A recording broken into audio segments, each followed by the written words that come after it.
د ازادي راډیو د ډیجیټل پاڼو څارونکو سلامونه. زه سید شینوار یم او د اونۍ د سیاسي او ټولنیزو پیښو متفاوت تحلیل ته د ازادۍ ځانګړې اومې ورسته مرابولم. نن خبرې کوي چې فرهنګونه په بدلیدو دي او جاپان کې کورنۍ اوس خپلو بچیانو ته د دعاګانو پر ځای عبادت ځایونو کې خپلو روباټیکو کورنیو ژویو ته د اوږد فعالیت دعاګانې کوي. کابل کې د کمپلو د یوې سترې فابریکې د جوړېدو خوږې خبرې هم شته او سعودي عربستان کې بیا د جینیفر لوپیز له کنسرت نه جوړې لانجې سره هلته د فوټبال د یو ډیر خیالي سټیډیوم له جوړېدو هم خبرې کوي. نور ډیر څه به واورئ خو پیلې د اونۍ د سیاسي پیښو له سرټکو. افغانستان ته د ګاونډیانو په وړو کې بله غټه شګه. سږکال اسلام آباد درګرده د افغانستان په اړه د ایران، تاجکستان، روسیې، چین او ازبکستان د ځانګړو استازو د جلا بحثونو، اندېښنو او مذاکراتو مرکز و. شکونه دي چې له هغه ځایه نوې لوبه پلانېدی شي.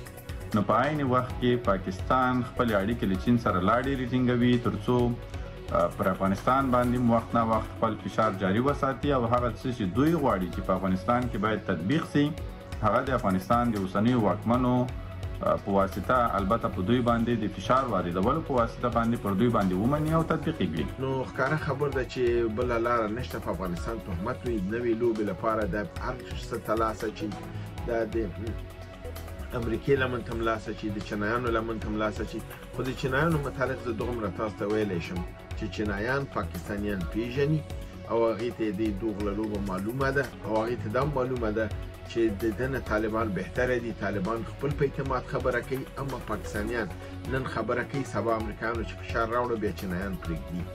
د کلګان درنه پیښه او کابل کې په ادارو د ایراني پلاوي ګشتونه. د ایران د وزارتونو یو لوی پلاوی کابل ته تللی. ګڼو طالب چارواکو ته عجیب او غریبې وعدې ورکړي. حتی ایران زر تنه بندیان ورسپاري. شکونه دي چې د کلګان په پیښه معامله روانه ده. کومه هوکړه چې د بندیانو د تبادلې په خاطر شوې ځینې اندېښنې راپورته کړي ځکه چې یوه اندېښنه دا ده چې ایران د طالبان څخه غواړي چې د هغو 280 افغانانو په وژنه باندې خاموشه پاتې سي ځکه چې دغه د ستر بشري جنایت مسؤلیت نه ایران اخیستی شي او نه جواب ویلی سي. او په جرمني کې د افغان ډیپلوماټیکو استازولیو ګونګ برخلیک. تېره اونۍ دوه عالي ډیپلوماټانو ویل د جرمني د ملاحظې له مخې سفارت نه وځي خو معلومه نه ده چې د سفارت او ډیپلوماټیکو استازولیو راتلونکی به څه وي. دا فشارونه تقریبا تېرو 3 کالو راهیسې موجود وو. په تېرو 3 کالونو کې مرکز د دغه استازولیو معاشات د دوی د کورونو کراګانې دا هیڅ نه ورکړي او دغه استازولیو خپل مصارف د خپلو عوایدو څخه پوره کول.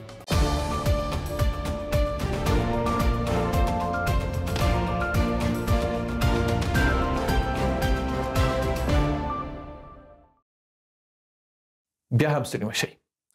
داسې ښکاري چې اسلام آباد د افغانستان په اړه د سیمې د هیوادونو د یوې نوې او ګونګې پیلامې دروازه ګرځېدلې او پاکستاني چارواکو وروستیو څو میاشتو کې ایراني، ازبکستاني، تاجکستاني، روسي او چینایي پلاویو سره په اسلام آباد کې د افغانستان په اړه بېلابېلو بحثونو کې خبرې او اندېښنې شریکې کړي دي. اسلام آباد تازه له چینایي ځواکونو سره له افغانستانه د ترهګریزو ګواښونو د ځپلو په موخه ګډ نظامي تمرینات پیل کړي او دا د هغه تصمیم عملي بڼه ده چې څو ورځې وړاندې افغانستان لپاره د چین ځانګړي استازي اسلام آباد کې له خارجه وزارت سره په ګډه نیولی و.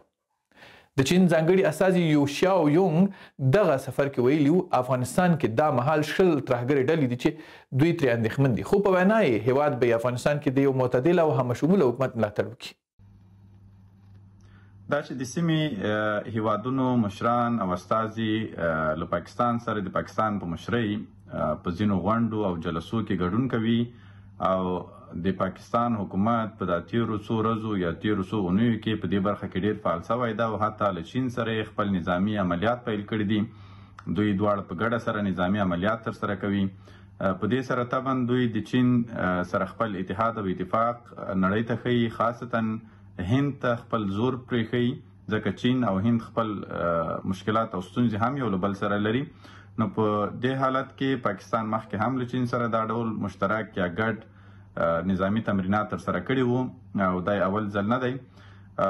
بل د دې ترڅنګ دا چې افغانستان هم له چین سره ښې اړیکې لري نو په عین وخت کې پاکستان خپل اړیکې له چین سره لا ډېرې ټینګوي ترڅو پر افغانستان باندې وخت نه وخت خپل فشار جاري وساتي او هغه څه چې دوی غواړي چې په افغانستان کې باید تطبیق سي هغه د افغانستان د اوسنیو واکمنو په واسطه البته په دوی باندې د فشار واردولو په واسطه باندې پر دوی باندې ومني او تطبیق کړي. تر دې څو ورځې د مخه پاکستان د خارجه وزارت د افغانستان ډیسک ته د روسانو ځانګړي استازی ضمیر کابلوف هم وربللې او د کابل په اړه ورسره مذاکرات وکړل. له مذاکرات وروسته اعلامیه کې وویل شول چې دوی د افغانستان او سیمې په اړه د ترهګرۍ د اندېښنو او په افغانستان کې د سولې لپاره د سیمې د هیوادونو په همغږۍ راوستلو ټینګار کړی دی. دا په داسې حال کې ده چې تر دې څو میاشتې وړاندې د افغانستان په اړه بحثونو لپاره د ایران ځانګړی استازی حسن کاظمي او د تاجکستان یو پلاوی د یوسف شریف زاده په مشرۍ اسلام آباد ته تللی و او د افغانستان په اړه خبرې کړې وې. خو تر ټولو جالبه دا ده چې له ایران، روسیې، چین او ازبکستان سره په دوستۍ ګرم راغلیو طالبانو دغه وضعیت ته په کتو 2 اونۍ وړاندې هندوستان ته د اړیکو توده غاړه ورکړه چې داسې ښکاري پر پاکستان او چین بده لګېدلې ده. نو دوی د پاکستان په سر باندې افغانستان سره روابط خپل نه خرابوي، سر ورته خوځوي او هغوی ته دا کوي ځکه چې هغوی ورته د اسناد وړاندې کړي چې دلته ستا چینایان چې وژل شوي ټي ټي پي کړي او ټي ټي پي د افغانستان نه راغلی ده، در حال چې هماغه ټي ټي پي نه ده کړې، خپله پاکستاني نظامیان یې کوي، وژن کوي او تهمت په افغانستان باندې وایي.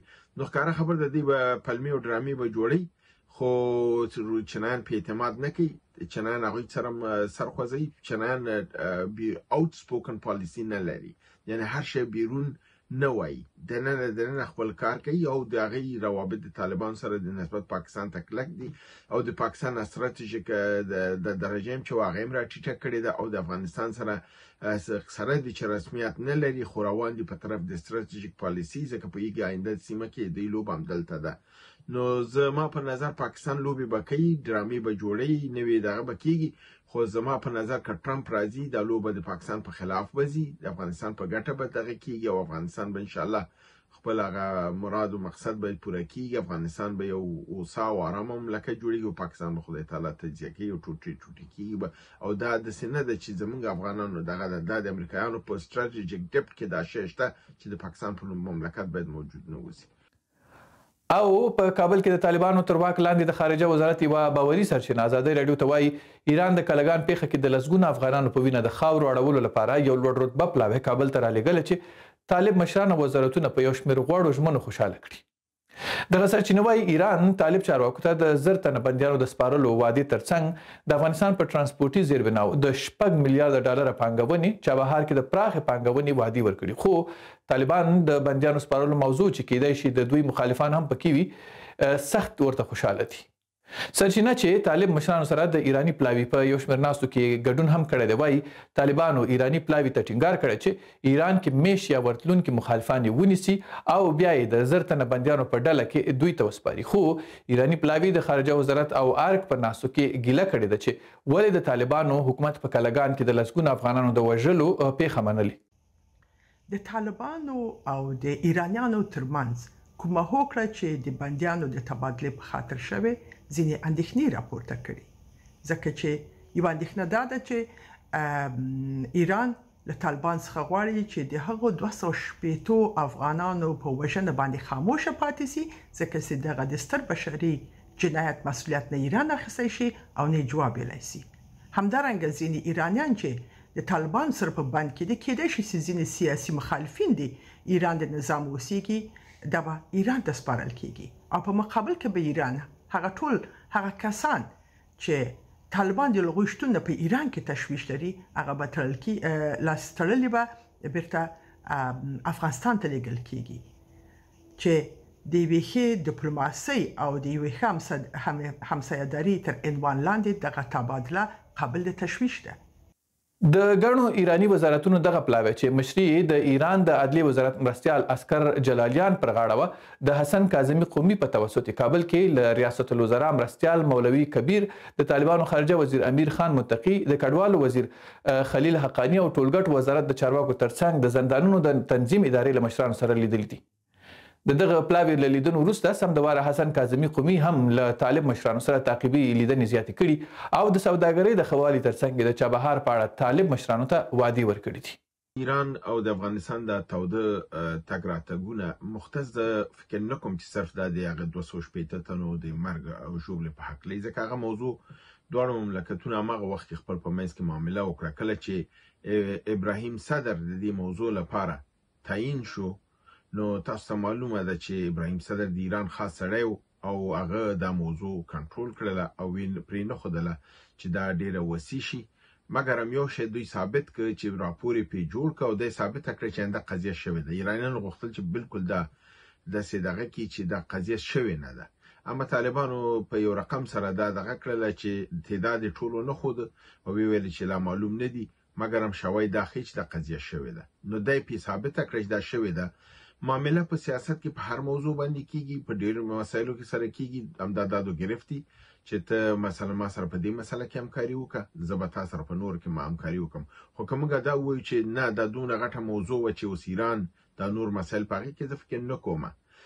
داسې دوی په منځ کې ډېر نور مسایل دي چې ایران هغې ته ضرورت لري. د ایران خپل خارجه پالیسي او مسایلو کې هم ډېر ستونزې دي، په سیمه کې ډېر ستونزې لري، د پاکستان سره ستونزې لري.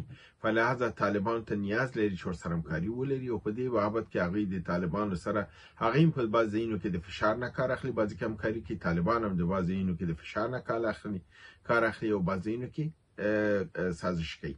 نو زه مختص دا نه ګڼم چې دا مغه د 280 تنو د شهادت مسله ده. او د شهادت مسله ډیرو خلکو را دوله او تاسو معلومه ز خپل په موقف ولاړم چې دا واقع شوې ده او شواهد موجود دي چې دا شوې ده او الحمدلله زموږ موقف صحیح ثابت شو چې خپل ایرانیانو په دې باندې دغه وکړي چې دا یو اشتباه شوې ده د سرحدي دغینه او هغه ته رسیدګي به وشي او طالبانو هم دا ثابته کړې دا شوی او خو چون دی په موقع باندې نو رسیدلی چې په وخت رسیدلی وي او زخمیان او د نیولې وي راوړي وي او د دې ټول نه مکمل تحقیقات شوی چې دا ټول قضیه دغه شوی کې د طالبانو په خپل قصدن زندواله پکې راوستي چې قضیه وزندګي ایرانیان صحنه پاکه کی ارسل شي چې دا قضیه دوی د لپاره پیچلې نشي. نو ساختوبه اتمن په دې ساحه کې وو. اوس د ازادي رادیو ژوندۍ بحثونه له فیسبوک او یوټیوب په ژوندۍ بڼه کتلای شئ. له سیاسي څېړنو، اقتصادي بحثونو، بشري حقونو، د ښځو او ځوانانو پر مسایلو. سلامونه، تر شنه اسمان لاندې پروګرام ته مو زه صفي الله ستانکزی ښه راغلاست وایم.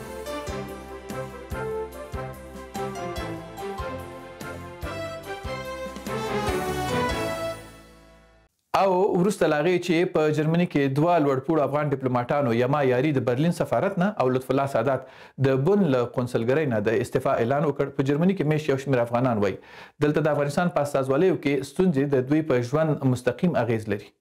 دواړو ډیپلوماټانو جلا اعلامیو کې ویلي د کوربه هیواد ملحوظات او غوښتنې ته په پام او د قونسلي چارو د خنډو ځنډ د مخنیوي لپاره دندې پریښې او خپلو همکارانو ته ډیپلوماټیک استازولۍ سپارلي. معلومه نه ده چې جرمني د تعامل په نوم دا سیاسي استازولۍ خلاص پرېږدي او له کابل کوم نوی ډیپلوماټ پکې مني کنه. خو یو شمېر افغانان وایي په افغانستان کې د طالبانو د حکومت له لوري د جرمني په ګډون په بیلابیلو اروپایي هیوادونو کې د افغانستان له سیاسي استازولیو د صادرېدونکو اسنادو بې اعتباره اعلانولو دوی له ګڼو ستونزو سره مخامخ کړي دي. روانه اونۍ په برلین کې د افغانستان سفیر او په بن کې د افغانستان جنرال قونسل خپل دندو څخه استعفا ورکړه. البته په دوی باندې یو لړ فشارونه موجود وو او دغه فشارونه له کبله دوی نشو کولی خپل دندو ته دوام ورکړي.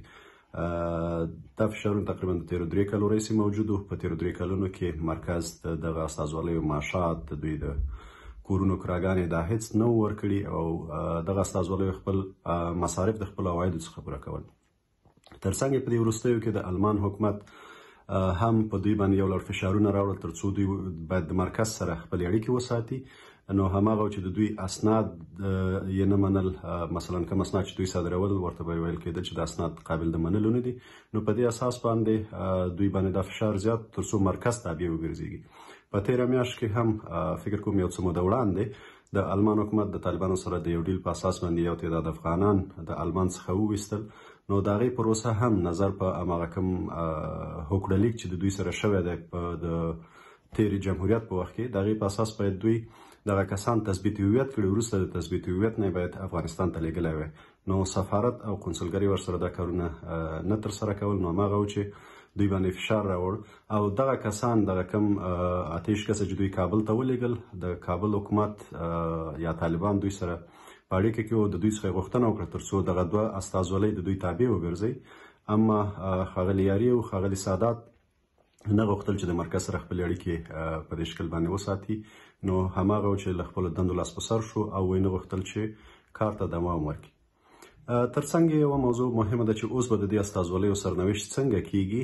نو استازولي لکه څنګه چې مخکې مې هم ویل، دلته په المان کې ډیری افغانان ژوند کوي او دغه افغانانو دلته قونسلي خدماتو ته اړتیاوې لري. باید دغه استازولۍ موجودې اوسیږي تر څو دوی ته خپل خدمات وړاندې کیږي. زما په ان فکر کوم چې اوس به یو موقع د کابل حکومت ته په لاس ورغلي اوسیږي، د کابل واکدارانو ته په لاس ورغلي اوسیږي چې هغوی د المان حکومت سره خپله ډیپلوماسي نور هم قوي کړي او یا خپل یو استازی یا هم دغه موجوده ډیپلوماتانو څخه څوک دلته سرپرست په توګه باندې وټاکي او دوی باید بیرته مرکز ته راپور ورکړي. نو په دې اساس باندې فکر کوم چې استازولۍ به ادامه پیدا کړي، اما په یو څه احتمالات د دې شته چې مرکز سره خپل روابط ټینګ وساتي. د طالبان حکومت د بهرنیو چارو وزارت د جولای په وروستیو کې په اکثره اروپایي هیوادونو کاناډا او استرالیا کې د افغانستان قونسلګریو او سفارتونو لخوا د صادر شویو اسنادو د بې اعتباره کېدو اعلان وکړ. دغه وزارت ادعا کړې وه چې یاد سفارتونه د دوی له حکومت سره همغږي نه لري او په فساد کې ښکېل دي. هغه ټکی چې افغانانو ته یې ګڼې ستونزې ایجاد کړې او له امله یې ځینې سفارتونه بند هم شول. د افغانستان سفارت یا جنرال قونسلي په جرمني کې چې وتړل شوه، دا د افغانستان او د افغان ولس په ګټه نه دی، ځکه چې افغانان په مختلفو ممالکو کې اوسیږي او قونسلي خدماتو ته ضرورت لري. که چیرې دغه ادرسونه تړل کیږي، افغانان به له ستونزو سره مخامخ کیږي او په ضمن کې یو اندازه عواید افغانستان لاسته راوړل چې هغه به د لاسه ورکوي. دا نادرسته مطالبه د طالبانو د کوربه ممالکو څخه فکر کوم چې قیمت به افغان او افغانستان ورکوي، ځکه چې دوی په دې فکر کې و چې پخواني د جمهوریت کسان لرې کړي او دوی به خپل کسان ځای په ځای کړي، چې دا به یوه ستره ستونزه وي، ځکه شاید زیات ممالک لا اوس هم آماده دې ته نه وي چې دوی ته په اروپایي ممالکو کې یا غربي ممالکو په مجموع کې دوی ته ویزه ورکړي یا حق د کار ورکړي. که دوی ښه دي که بد دي که ډېرې زیاتې ستونزې هم ولري، دوی فعلا د افغانستان یو واقعیت ده. د افغانستان خاوره د دوی تر تسلط لاندې ده او په همدې لحاظ باندې نړۍ مجبوره ده چې له دوی سره خبرې وکړي، له دوی سره یو تعامل وکړي او بالاخره د افغانستان قونسلګرۍ او سفارتونه یا دوی ته وسپاري یا د دوی نفر پکې هلته ومني، تر څو هغه سفارتونه او قونسلګرۍ په داخل د افغانستان کې د افغانستان د اوسنۍ بهرنیو چارو وزارت سره په اړیکه کې واوسیږي او هغه د قونسلي خدمات چې د افغانستان قونسلیانې په مختلفو هیوادونو کې افغانانو ته وړاندې کوي، هغه خدمات بغیر له دې چې له مرکز سره یا له کابل سره په اړیکه کې واوسیږي هغه ممکن نه دي. نو د دې لپاره زه فکر کوم چې دا یو معمول امر ده. په اداراتو کې تغییر او تبدیل شته. ځینې پخواني مامورین کېدای شي له قونسلګریو له سفارتونو څخه ایستل شوي وي. دا هم ښه کار سوی دی هم بد کار سوی دی. بد کار که چیرې په سلیقوي ډول یو څوک ایسته شوي وي خو طبعا هغوی ته ضرر رسېدلی ده، له اداري لحاظه هم ناسم ده. ولې که چیرې تصفیه روانه وي او د کارونو د بهبود او ښه والي لپاره دا کار سوی وي، نو زه فکر کوم د دې لپاره چې له سفارتونو او قونسلګریو څخه د ناوړه ګټه اخیستلو یا د شخصي ګټو په خاطر د قونسلګریو د سفارتونو د کارولو د مخنیوي لپاره که پخواني مامورین له دندو څخه ایسته شوي وي او نوي مامورین ورته ګمارل شوي وي، تر څو له مرکز سره په اړیکه کې واوسیږي او افغانانو ته په اړوندو هیوادونو کې هم سالم خدمات یا مناسب خدمات وړاندې کړي. نو زه فکر کوم چې دا یو ښه اقدام ده. په مختلفو هیوادونو کې قونسلیو او سفارتونو تصفیه ته ضرورت درلوده او دا ډول یو تصفیه یا چاڼ دا اړین دی. ولې په ځینو داسې هیوادونو کې چې هلته واقعا هم وړ کسان دي، ښه خلک مامورین دي، پکې داسې کسان دي چې هغوی د وطن ګټو او ملي نوامیسو ته ژمن دي. نو زه فکر کوم د هغو خلکو ساتل به په قونسلګریو او سفارتونو کې ښه کار واوسیږي. او په داسې حال کې چې طالبانو دا ونې دوه فعالان جاوید مومند او توریالیا همت له اوږده زندان وروسته خوشي کړل، بل خوا د ملګرو ملتونو د جنیوا دفتر کې د افغانستان دایمي استازولي او سفارت وایي په افغانستان کې خپل سرې نیونې پراخې دي او قربانیان د بیرته ستنېدو ځای نه لري. یا د استازولۍ او سفارت ویلي تازه د خپل سرو نیونو په اړه د دې سازمان د بشري حقوقو د دفتر د کاري ډلې په ناسته کې ګډون کړی او دا موضوع هلته هم رایاده کړې ده. خو دا چې دا ناسته کله ترسره شوې ده او په کومو موضوعاتو پرې نور بحث شوی دی جزئیات نه دي ورکول شوي. په ورته وخت کې هغه کسان چې مخکې د طالبانو لخوا په بېلابېلو پلمو په خپلسري ډول نیول شوي دي وایي لا هم د ویرې او ناامنۍ احساس لري. دا په داسې حال کې ده چې د 2021 کال په اګست میاشت کې په افغانستان کې د طالبانو حکومت له بیا واکمنېدو وروسته دوی ډېر شمېر خبریالان د تیر جمهوري نظام کارکوونکي معترضې مېرمنې د مدني ټولنې فعالان او یو شمېر نور په خپلسري ډول نیولي چې ځینې یې خوشي شوي او ځینې لا هم د طالبانو په زندانونو کې دي. تر دې مخکې د بشري حقوقو بېلابېلو نړیوالو سازمانونو هم د طالبانو حکومت لخوا خپلسرو نیونو په اړه اندېښنه ښودلې وه او د طالبانو له حکومته یې غوښتي وو چې خپلسري نیونې نورې بندې کړي. او تیره اونۍ په داسې حال کې چې د زده کړو نړیواله ورځ د افغانستان په اړه سړه تیره شوه خو د افغانستان دوه لوڼو ژولیا پارسي او 19 کلنې نیلا ابراهیمي دوه نړیوالې جایزې وګټلې. د ښځو د حقونو فعال ژولیا پارسي د بشري حقونو د مدافعینو لپاره د مارټین آنالز کلنۍ جایزه ترلاسه کړه او 19 کلنه نیلا ابراهیمي بیا د افغان نجونو د غږ د پیاوړي کولو په خاطر د 2040 کال د ماشومانو د سولې نړیوالې جایزې وړ وپېژندل شوه. ژولیا په کابل کې وښوونکې وه چې د 2020 کال اګست کې په افغانستان کې د طالبانو له بیا واکمنېدو وروسته وزګاره شوه. د طالبانو لخوا د ښځو په حقونو د لګېدلو بندیزونو په وړاندې اعتراضي فعالیتونه پیل کړل او له همدې امله 3 میاشتې د طالبانو زندان کې تېرې کړې. این جایزه متعلق به تمام زنانی است که در برابر ظلم، نابرابری، بی‌عدالتی مبارزه می‌کنند. با وجود همه چالش‌ها و موانع به مبارزات خود با اراده قوی ادامه میدهند. په ورته وخت کې یوې 19 کلنې افغان نجلۍ نیلا ابراهیمي هم د نومبر په 19مه د ماشومانو د حقونو بنسټ کډز رایټس لخوا د 40 هیوادونو په 115 ترمندانو کې د ماشومانو د سولې نړیواله جایزه وګټله. نیلا د 2020 کال اګست میاشت کې کله چې طالبان واک ته ورسېدل 14 کلنه وه او یوه زده کوونکې وه چې له خپلې کورنۍ سره پاکستان او بیا کاناډا ته ولاړه او هلته یې له همغه وخته راهیسې د افغان نجونو د حقونو د دفاع لپاره فعالیت کوه. دا دواړه جایزې نیلا ابراهیمي او ژولیا پارسي ته په داسې وخت کې ورکول کېږي چې طالبانو د ښځو د زده کړې کار سیاسي او ټولنیزو فعالیتونو د محدودولو سربیره ان د ښځو څیره او غږ هم عورت بللی دی. So our hopes and our goal for the work that we do in Her Story is to humanize the stories that are told about Afghan girls on a global scale, because so many of the times these stories are told from the perspectives of people who don't really understand what it is like to be an Afghan girl. So we want to give them a chance.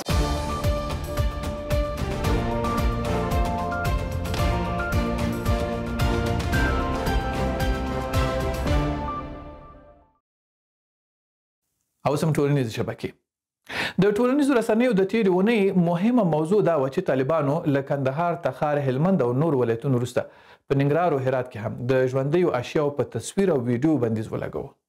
دغه ولایتونو کې د رسنیو استازي او خبریالان ازادۍ راډیو ته وایي کله چې طالبانو نه وپوښتل څنګه کیدای شي ټلویزیون دی د ژوندیو موجوداتو انځورونه نه خپروي. ځواب یې دا و چې رسنۍ باید د امر بالمعروف وزارت پاڼې او ویډیوي راپورونه تعقیب کړي ترڅو پوه شي چې کوم ډول ویډیوګانو اجازه شته. ازادۍ راډیو چې کله د امر بالمعروف پاڼو ته سر ورښکاره کړ ویډیوګانو کې یوازې د خبرونو د اړوند ولایتونو د منظرو پرته بل څه نشته، خو کله چې د یو تحلیلګر یا مسؤل چارواکي کلیپ اچوي نو د ویډیو پر ځای یې غږیزه بڼه استفاده کیږي. په ټولنیزو رسنیو ګڼو فعالانو اندېښنه ښودلې ده چې افغانستان ورو ورو د راډیو دور ته بیرته ستنېدونکی دی او طالبان به ډېر ژر د نړۍ له سترګو نه د افغانستان اړوند حقیقتونو پټولو لپاره انځوریزې رسنۍ وسایل او امکانات له منځه یوسي. او پاکستان چې تیره اونۍ پکې خورا زیاتې امنیتي پیښې تیرې شوې ورسره یوه ویډیو هم خپره شوه چې د دغه هیواد ځواکونه د خپلو مړو د انتقال لپاره وسایط او امکانات هم نه لري. په ټولنیزو رسنیو خپره شوې ویډیو ښیي چې د خیبر تیرا سیمه کې د ټي ټي پي په بریدونو کې د 8 وژل شویو پاکستاني عسکرو له جملې د 2 تنو مړي په خرو بار او د جګړې له ډګره ایستل کیږي. که څه هم پاکستاني ادارو ویلي چې دا سرتیري په جګړه کې نه دي وژل شوي او تندر وهلي چې له غرنۍ سیمې راښکته کول یې ګران کار و، خو فعالانو ویلي دا سرتیري پښتانه وو او ریاست لپاره د پښتون وینه په مخالف او موافق سبک کې یو شان بې ارزښته ده. دغه فعالانو د پاکستان په نظامی دولتي لیکو کې پښتنو ځوانانو ته پیغور ورکړی چې که د خپلې وینې ارزښت پیژنئ نو د پاکستان لپاره د خپلو پښتنو وینه تویونه بس کړئ. د یادونې ده چې تېره اونۍ له تیرا سربیره بنو کې وسلوالو له یوې پوستې نه 8 عسکر له وسلو سره ژوندي ونیول او ویې تښتول او دغه راځي د نظامیانو پر یوه پوسته باندې برید کې 12 عسکر هم وژلي خو په کورمه کې بیا پر 2 فلاین کوچونو ډزو کې لږ تر لږه 45 کسان چې ملکیانو وژلي او 11 نور ټپیان دي.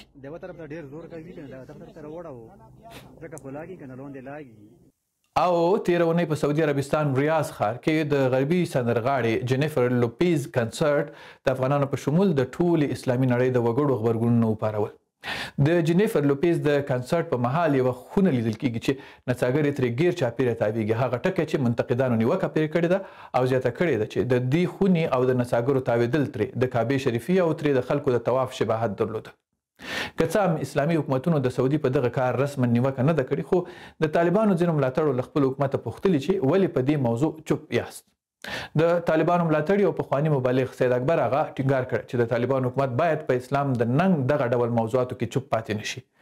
خو د طالبانو مخالفانو بیا ویلي شاید ټول اسلامي هیوادونه په ځینو مسایلو غبرګونونه وښیي مګر طالبان به دا کار ځکه ونه کړي چې دوی د دوحې تړون ته ژمن دي.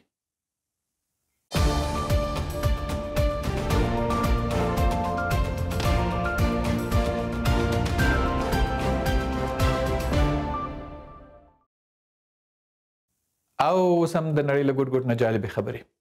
داسې ښکاري چې انسان له ماشینونو او روباټونو سره دومره عادت کیدونکی دی چې له ژوندیو موجوداتو سره به یې اړیکه ورو ورو ختمه شي.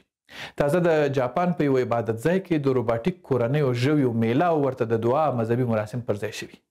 پخوا به دلته رواج و چې د شیجي ګوسانو مذهبي مراسمو پر مهال به خلک کانډا عبادت ځای ته له خپلو ماشومانو سره راتلل او د اوږده ژوند دعاوې به یې کولې. خو دا ځل ورته ښځو او نارینه خپل روباټیک کورني ژوي پیشوګان او سپیان راوړي وو او دعاوې یې ورته کړي.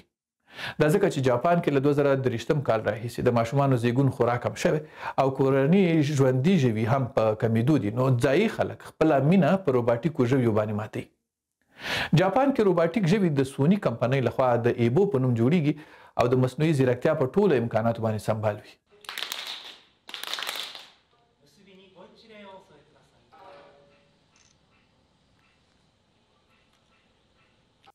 او سعودي عربستان سره له اوسه بیا د 2024 کال فوټبال نړیوال جام سیالیو او کوربتوب لپاره د یو ستر او خیالي سټیډیوم جوړولو چارې پیل کړي دي.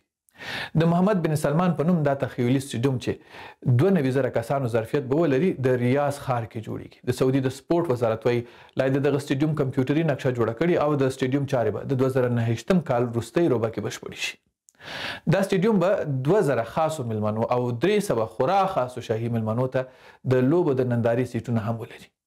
په دې ډیزاین کې د سعودي محلي توپوګرافۍ نه کار اخیستل شوی او د سټیډیوم شاوخوا به د لمبا د حوضونو اوسېدانې نور ورزشي سټیډیومونو یو ښارګوټی هم ولري. تر اوسه هم معلومه نه ده چې د فوټبال نړیواله شورا سعودي ته د 2024 کال د نړیوال جام کوربتوب ورکوي که نه خو سعودي لومړنی هیواد ده چې په دغه کال د لوبو بشپړ کوربتوب ته نوملیکنه کړې ده. او د تېرې اونۍ بل ښه و جالب خبر له افغانستان او چې کابل کې د بخت کمبل په نوم د ژمنیو کمپلو د جوړولو لومړنۍ لویه فابریکه پرانیستل شوه. دا فابریکه چې د پلچرخي صنعتي پارک کې جوړه شوې 913 میلیونه افغانۍ پانګونه پرې شوې او یوازې د 100 میلیونه افغانۍ ماشینونه ورته راوړل شوي. د مسؤلانو په وینا په دې فابریکه کې د هیواد له خامو موادو وړیو او پنبې څخه استفاده کیږي چې دا به د مالدارۍ او کرنې سکتور د پیاوړتیا ترڅنګ د کاري فرصتونو په زیاتولو کې هم مرسته وکړي. د فابریکې مالکان وایي یا د فابریکه چې دم ګړۍ 300 کارګر لري او د ورځې 1000 کمبلې تولیدوي راتلونکو کلونو کې به یې کارګر 900 تنو ته لوړ شي او د ورځې 15,000 کمبلې به تولیدولی شي. او په همدې سره د نن 9مه ورځ مران غاړم هره اونۍ د ازادۍ له پاڼو څپو د اونۍ د پیښو متفاوت تحلیل لپاره خپله 9مه ورځ له خپل سعید شینواري سره مه هېروئ.